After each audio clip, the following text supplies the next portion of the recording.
Coup d'envoi de ce Congo, 15h30, heure locale. Deux équipes qui veulent engranger de la confiance. Ces deux équipes ont besoin de victoires pour se rassurer avant le voyage de la semaine prochaine. Et ce sont les Rouges congolais qui ont ce ballon. Et le ballon dans les pieds de Kibakila.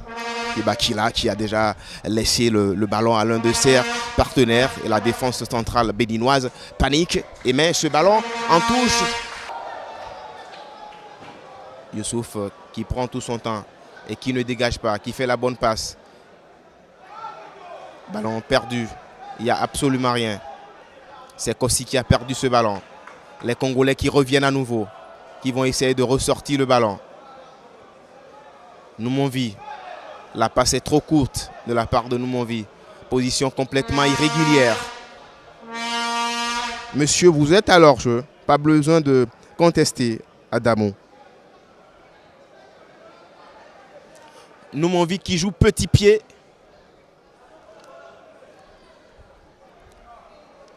Il faut qu'il joue franchement au ballon.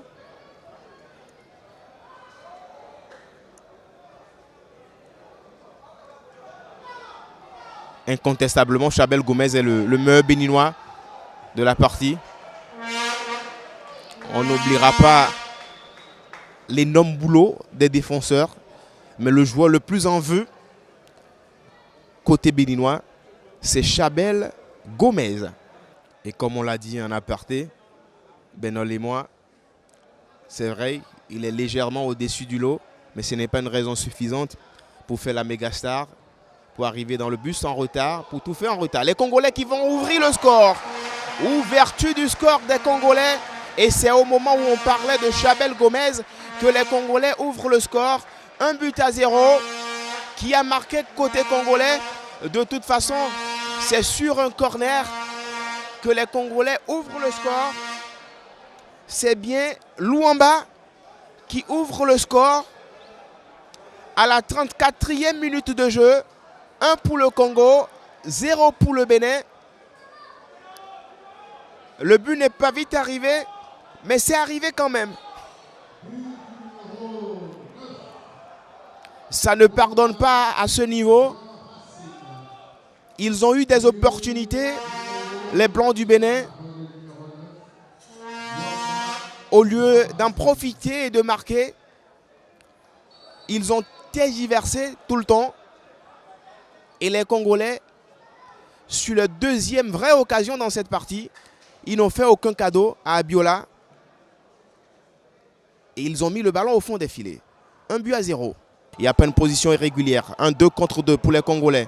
Très mal négocié. Ça va revenir, ça va revenir.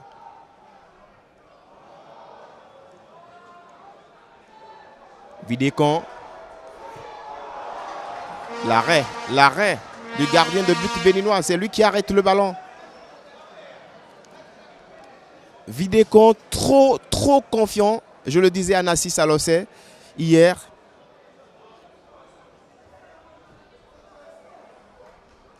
Il est un peu trop sûr de lui, Vidécon.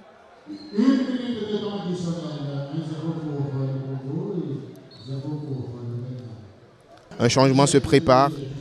L'entrée de Judikael Agbessi qui prendra probablement la place de Adamou Nassirou qui suit la fin de la première mi-temps a commencé par montrer son nez et au début de la deuxième mi-temps a eu l'occasion la plus nette, mais l'entraîneur a décidé de le remplacer et de mettre dans le jeu un joueur plus vif, plus rapide, capable de perturber le dispositif mis en place par le sélectionneur congolais Valdo.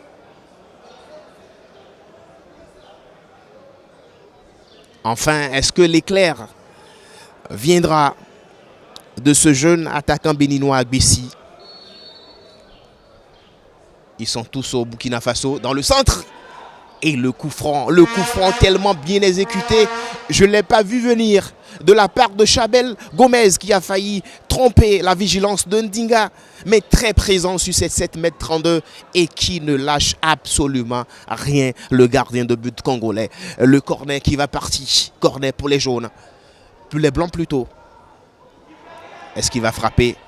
Et la frappe qui est contrée, qui va rentrer au fond des filets.